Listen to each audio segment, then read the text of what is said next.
Nous nous tournons souvent vers le passé pour nous comprendre.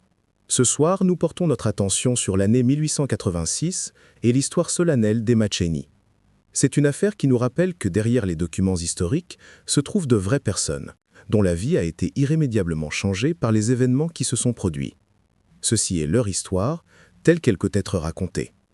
À l'époque du Gilded Age en Amérique, une période de croissance industrielle rapide et d'immenses fortunes, de nombreuses villes s'étendaient, promettant prospérité et une vie respectable à leurs citoyens. Wallingford, Connecticut, était un de ces endroits. Communauté connue pour sa fabrication d'argent, elle présentait une image de calme et de bienséance bourgeoise. Sous cette façade de décorum victorien, cependant, des drames humains se déroulaient avec la même intensité que dans n'importe quelle métropole. C'était une société où la réputation était primordiale, et la maison était considérée comme un sanctuaire sacré. Mais au printemps 1886, les portes d'une telle demeure allaient être ouvertes pour révéler une histoire de trahison, de désespoir et de violence calculée, brisant la paix de la communauté et laissant une cicatrice permanente dans son histoire. Au centre de cette histoire se trouvait William Cheney, un homme d'une certaine stature, et son épouse Emma. William et Emma Cheney étaient mariés depuis 12 ans. William était ferblantier, un métier qualifié qui leur assurait une existence confortable sans être riche. Il vivait dans une modeste maison sur Northman Street à Wallingford et élevait 2 jeunes enfants, un fils nommé Willie et une fille Lillian. Pour les étrangers, il semblait être une famille typique de l'époque. Emma Cheney, née Emma Gilbert, était décrite comme une mère aimable et dévouée, bien qu'elle souffrit de névralgie, une douleur nerveuse chronique qui la laissait souvent mal en point. William était perçu comme un homme travailleur, mais en privé, il devenait agité et insatisfait de sa vie conjugale. Il cherchait de l'excitation et de l'affection en dehors de son mariage, une décision qui allait tracer un chemin tragique pour toute sa famille. Il commença une liaison illicite avec une femme plus jeune, Hattie Stone, qui travaillait dans une usine locale. Cette relation, cachée aux yeux du public, devint la force motrice derrière ses pensées de plus en plus sombres et désespérées. La vie tranquille qu'il avait bâtie avec Emma ne lui suffisait plus. Il en désirait une nouvelle avec Hattie, et il commença à voir sa femme non plus comme sa partenaire, mais comme un obstacle. À mesure que sa liaison avec Hattie Stone s'approfondissait, le comportement de William Cheney à la maison devenait plus distant et cruel. La tension dans le foyer Cheney est devenue palpable. L'affection de William pour sa maîtresse était omniprésente, et il ne faisait que peu d'efforts pour cacher son dédain pour sa femme. Il souhaitait ouvertement la mort d'Emma, un fait attesté plus tard par des voisins et des connaissances qui ont entendu ses remarques insensibles. Il se plaignait de sa maladie chronique et du fardeau perçu qu'elle représentait pour lui. Emma, de son côté, n'était pas inconsciente de l'infidélité de son mari. Elle était dévastée et la confrontait au sujet de sa relation avec Hattie Stone. Les disputes sont devenues plus fréquentes et plus amères. Emma aurait menacé de révéler la liaison, un acte qui aurait ruiné la réputation de William dans la petite communauté soudée. Pour un homme obsédé par une nouvelle vie, la menace de la honte publique et la perte potentielle de son amante étaient une puissante motivation. Il était piégé entre la vie qu'il avait et celle qu'il désirait désespérément. Dans son esprit, un choix devait être fait, et un plan commença à se former. Un plan basé sur la tromperie et une connaissance approfondie de son métier. Les derniers jours de la vie d'Emma Cheney ont été marqués par une maladie soudaine et grave. Le vendredi 23 avril 1886, elle a commencé à souffrir de violentes douleurs à l'estomac et de vomissements.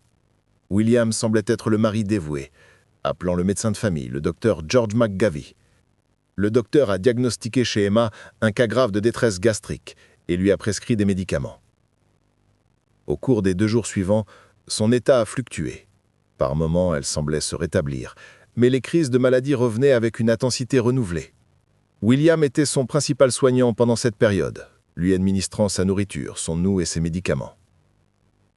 Personne ne soupçonnait qu'à chaque cuillerée, il ne la soignait pas, mais l'empoisonnait méthodiquement. Il mettait de l'arsenic dans ses repas, une substance toxique facilement accessible pour lui en tant que ferblantier, qu'il utilisait comme flux pour la soudure. Dans la soirée du dimanche 25 avril, L'état d'Emma s'est aggravé de façon spectaculaire. Après avoir souffert pendant des heures d'agonie, elle est morte. Le docteur McGavie, croyant que sa mort était le résultat de sa grave maladie gastrique, a signé le certificat de décès, listant la cause comme la gastrite. William Cheney avait, semblait-il, commis le crime parfait. La mort d'Emma étant officiellement déclarée comme étant le résultat de causes naturelles, William Cheney a procédé aux arrangements funéraires. Il a affiché la douleur attendue d'un veuf récent, mais son sang-froid a été remarqué par beaucoup dans la communauté qui était déjà au courant des rumeurs concernant sa liaison. Des murmures ont commencé à circuler presque immédiatement. Les voisins qui avaient été témoins des disputes du couple et entendu les remarques cruelles de William au sujet de sa femme ont trouvé sa mort soudaine profondément suspecte. La propre famille d'Emma, en particulier son frère, nourrissait de forts doutes quant à la cause de décès déclarée. Il connaissait ses problèmes conjugaux et trouvait la rapidité de son déclin et de sa mort alarmante. Ces soupçons sont rapidement parvenus aux oreilles des autorités locales. Les selectmen de la ville, le principal organe dirigeant, ont commencé à ressentir la pression de l'opinion publique. Les rumeurs étaient trop persistantes et les circonstances trop opportunes pour William Cheney pour être ignorées. Quelques jours seulement après l'enterrement d'Emma, les autorités ont pris une décision difficile mais nécessaire. Elles exhumeraient son corps pour pratiquer une autopsie approfondie afin de déterminer si les murmures contenaient une quelconque vérité. L'exhumation et l'autopsie subséquente ont marqué le tournant de l'affaire. La procédure a été menée par le professeur Moses C. White, chimiste au Yale College. Le professeur White était un expert en toxicologie, l'étude des poisons. Il a soigneusement analysé le contenu de l'estomac et des autres organes vitaux d'Emma Cheney. Ses conclusions ont été catégoriques et accablantes. Il a découvert des quantités significatives d'arsenic, bien plus que ce qui pourrait être expliqué par une exposition accidentelle. La quantité présente était plus que suffisante pour avoir été l'agent fatal. Le diagnostic initial de gastrite avait été une erreur tragique. Emma Cheney avait été empoisonnée. Avec cette preuve scientifique irréfutable, l'enquête s'est immédiatement concentrée sur un homme, son mari, William. Les enquêteurs ont commencé à retracer ses pas dans les jours et les semaines précédant la mort d'Emma. Ils ont réinterrogé les amis, les voisins et les marchands locaux, cherchant désormais des preuves non pas d'un mariage troublé, mais d'un meurtre prémédité. La communauté de Wallingford a regardé avec horreur l'affaire d'une maladie soudaine se transformer dans l'histoire d'un meurtre froid et calculé.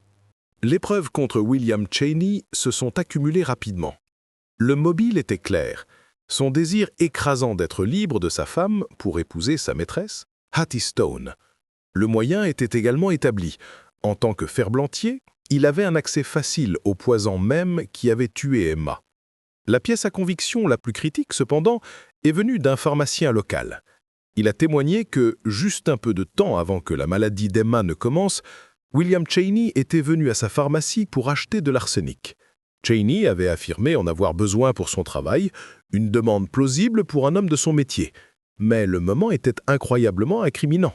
Cet achat a fourni un lien direct entre Cheney et l'arme du crime, faisant passer l'affaire d'une forte suspicion à une affaire avec des preuves concrètes.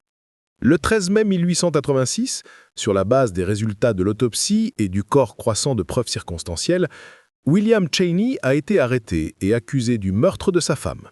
L'homme qui avait espéré commencer une nouvelle vie s'est retrouvé emprisonné, faisant face à la charge la plus grave possible. Son amante, Hattie Stone, se serait évanouie en apprenant la nouvelle de son arrestation. Le procès de William Cheney a commencé à New Haven en février 1887 et a captivé l'attention de tout l'État. La salle d'audience était bondée quotidiennement de spectateurs et de journalistes qui chroniquaient chaque détail pour un public fasciné. L'accusation, menée par le procureur d'État Tilton E. Doolittle, a présenté un dossier clair et méthodique. Ils ont présenté le puissant témoignage du professeur White, dont l'analyse scientifique de l'arsenic était la pierre angulaire de leur argument. Ils ont fait appel au pharmacien qui a vendu le poison à Cheney. Les voisins et les membres de la famille ont témoigné du mariage troublé, de la liaison avec Hattie Stone et des déclarations cruelles de Cheney souhaitant la mort de sa femme. Ils ont brossé le portrait d'un homme tellement désespéré d'échapper à son mariage qu'il ait eu recours à une méthode de meurtre lente, angoissante et trompeuse. L'équipe de la défense de Cheney a soutenu que les preuves étaient purement circonstancielles. Ils ont tenté de discréditer les témoins et ont suggéré que Emma, découragée par sa maladie et l'infidélité de son mari, aurait pu se suicider. William Cheney lui-même a témoigné, niant tout. Il a affirmé qu'il aimait sa femme et n'avait aucune part dans sa mort. Mais son témoignage a été perçu comme froid et peu convaincant, et il a eu du mal face au contre-interrogatoire intense de l'accusation. Après des semaines de témoignages, l'affaire est allée au jury. Ils ont délibéré pendant moins de 2 heures avant de revenir avec un verdict. Le chef du jury s'est levé et a déclaré William Cheney coupable de meurtre au 1er degré. La salle d'audience est restée silencieuse à la lecture du verdict. Cheney a montré peu d'émotion, conservant la même attitude stoïque et détachée qu'il avait eue tout au long du procès. La condamnation entraînait une peine obligatoire, la mort. Cheney a été condamné à être pendu. Son équipe de défense a immédiatement entamé le processus d'appel, se battant contre le verdict pendant les 2 années suivantes. Ils ont déposé des requêtes et plaidé pour un nouveau procès, mais chaque appel a été systématiquement rejeté par les tribunaux supérieurs. Le système judiciaire ayant soigneusement pesé les preuves a confirmé la décision du jury. Pendant son séjour dans le couloir de la mort, Cheney est resté impassible, continuant de proclamer son innocence à ses enfants et au public. Il a écrit des lettres affirmant qu'il était un homme lésé, victime des circonstances et de faux témoignages. Mais ses protestations n'ont pas réussi à infléchir le cours de la justice. Son sort était scellé. Le 21 juin 1889, plus de 3 ans après avoir administré la première dose de poison à sa femme, William Cheney a été conduit de sa cellule à la potence à la prison d'État de Wethersfield. Ses derniers instants ont été silencieux. Il n'a fait aucune confession finale et est allé à sa mort en proclamant son innocence. L'exécution a été menée à bien, portant l'affaire tragique à sa conclusion légale. L'histoire de William et Emma Cheney a servi de sombre récit édifiant à son époque, un rappel des secrets qui pouvaient s'envenimer derrière les portes closes de foyers apparemment respectables. C'est une affaire qui a souligné les avancées de la science légale, où le témoignage d'un expert comme le professeur White pouvait irréfutablement découvrir une vérité qui aurait pu autrement rester enterrée. Pour la ville de Wallingford, le meurtre a été un choc profond, une perte d'innocence dont il faudrait des années pour se remettre. Le crime a laissé 2 enfants sans mère ni père, leur famille détruite par une obsession égoïste et mortelle. Merci d'avoir passé ce temps avec nous. Réfléchir à ces événements passés est une façon de se souvenir des individus impliqués et de l'impact que leurs histoires ont eu sur leur communauté. Si vous avez des réflexions sur l'affaire d'aujourd'hui, nous vous invitons à les partager respectueusement dans les commentaires ci-dessous. Nous espérons que vous vous joindrez à nous à nouveau pour notre prochaine affaire de True Crime.